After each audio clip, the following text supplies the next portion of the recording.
So well friends, this is the second class on the area which is well understood as globalization on education.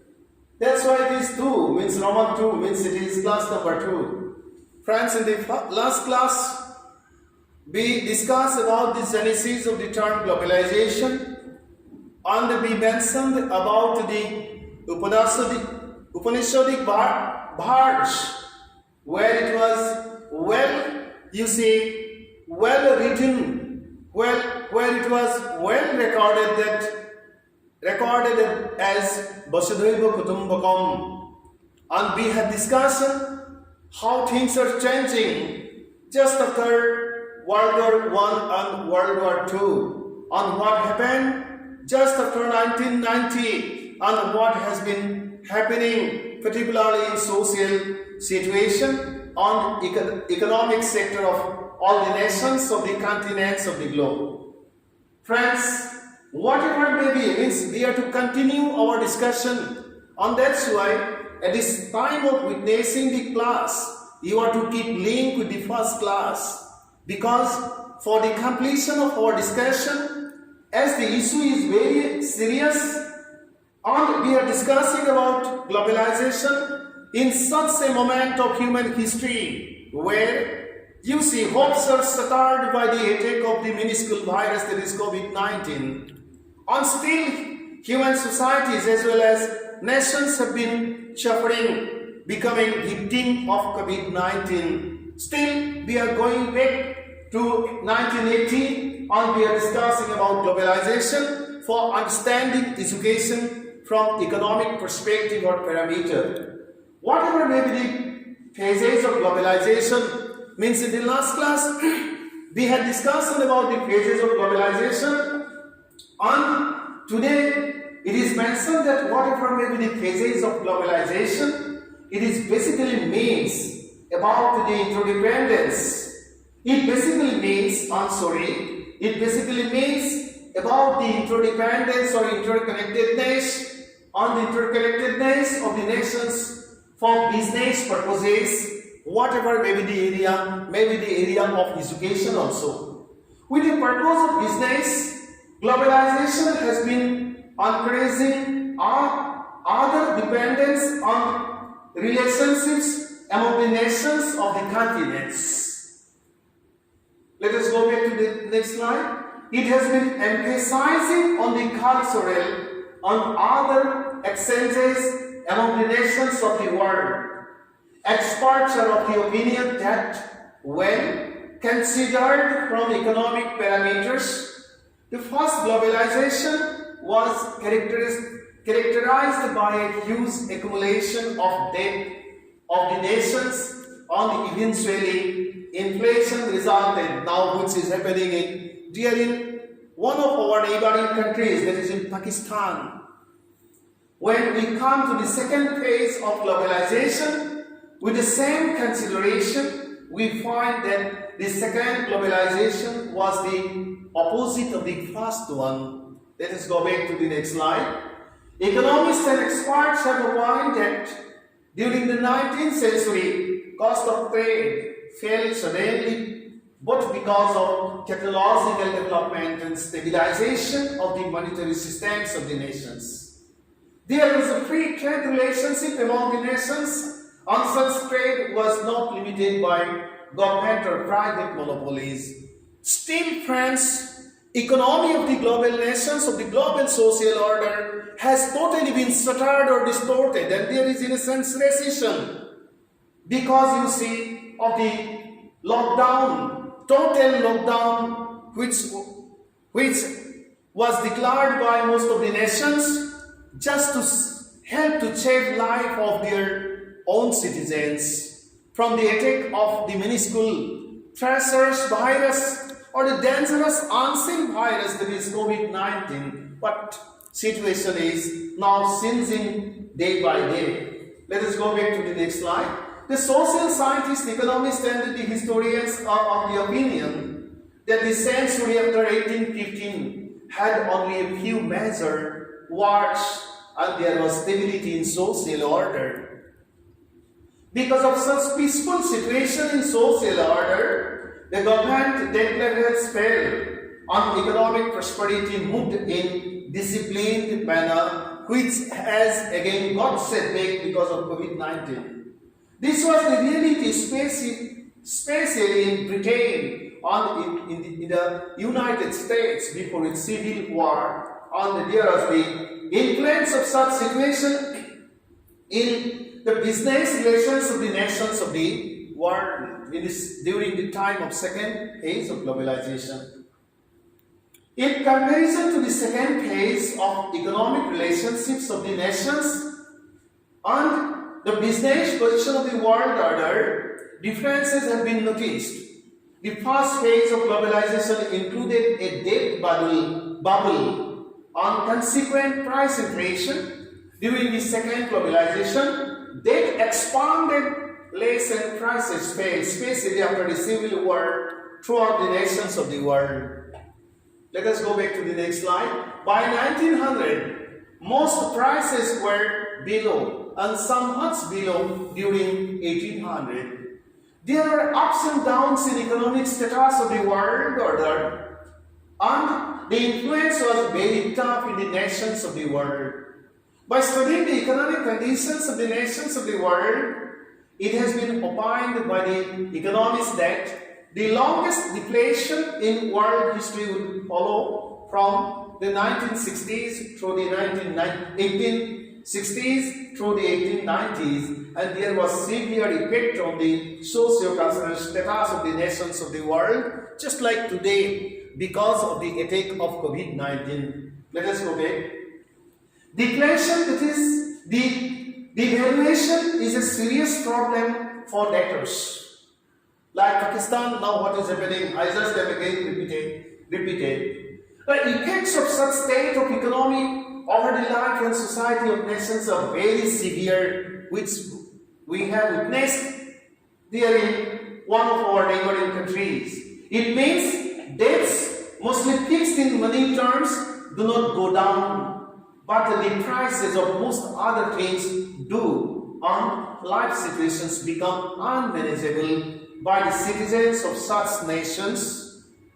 National welfare is affected by such state, which is again, I just am to as for example, just am to point my finger towards Pakistan. Let us go back to the next slide. Because of such condition, the incomes of debtors fall, but their debt does not. A receipt of bankruptcy on default under the political system failed to function as per commitment for the welfare of the nations. The social history proves that there were thousands of bankruptcies worldwide because of such state of business relationships on economic state of the nations of the world. The worst effect has especially been observed during the last third of the 19th century. The survival of the companies become troublesome and employees' life become very critical because of such fall of the economic growth, just like in the present phase because of COVID-19. Let us go back. Globalization basically, friends, helps in maintaining balanced economic relationships among the nations of the globe because of the concept of interconnectivity in business as well as in relationship. Because of such free and open trade and business relationships or interconnectedness or dependence of the nations of the world, the economic processes of the nations come to the control of an umbrella, just like a family budget.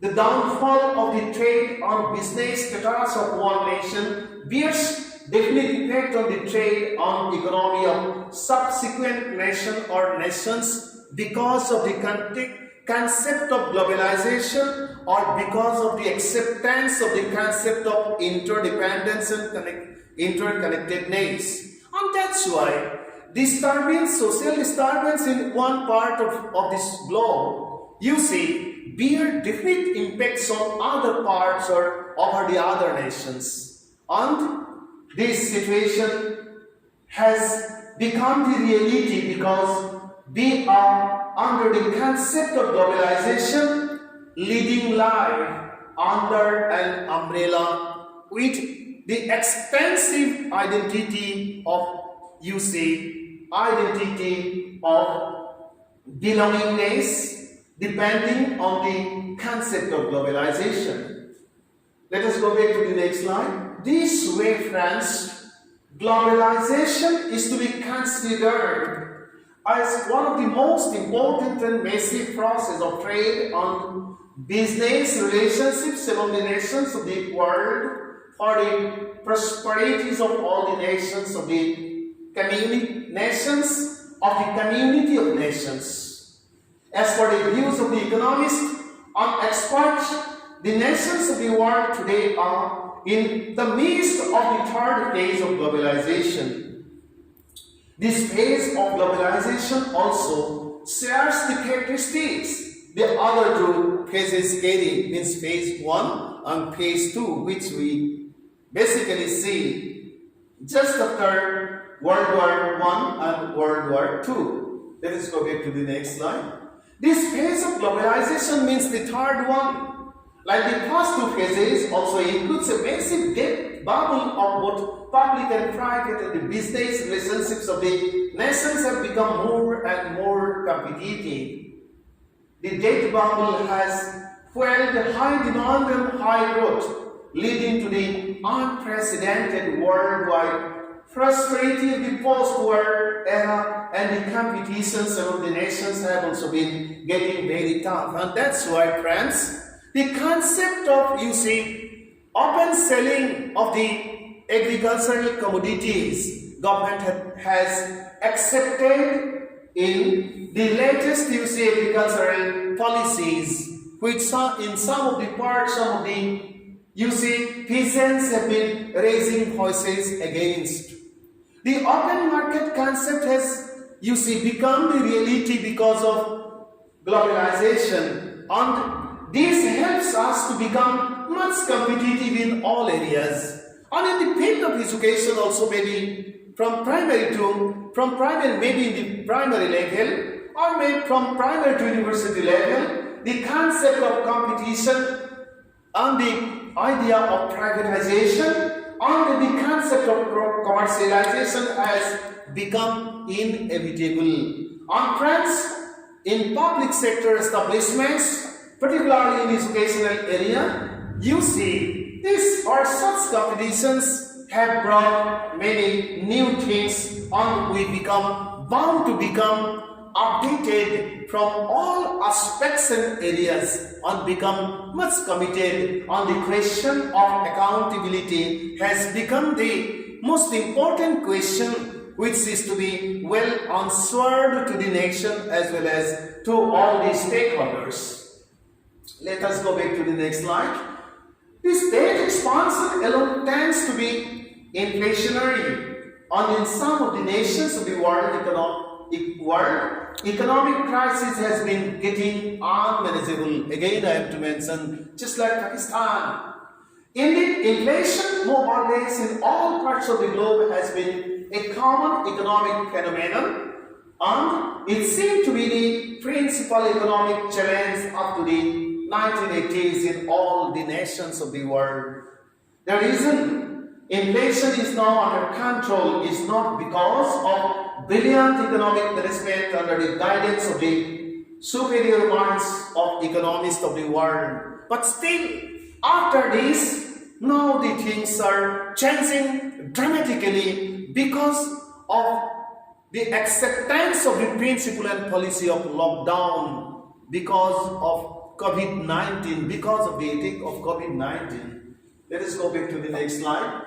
It is because this era also shares characteristics with the second globalization, including massive deflationary pressures that tend to, counteract the inflationary pressures of the accelerating debt bubble. But friends, still things are changing, and many challenges most of the nations are facing because of the huge or tremendous loss the nations have been, you see, has been experiencing just after the attack of COVID-19. So these months for today, the other things or the most serious, you see, explanations or discussions will be made, keeping link with the concept of globalization and considering the educational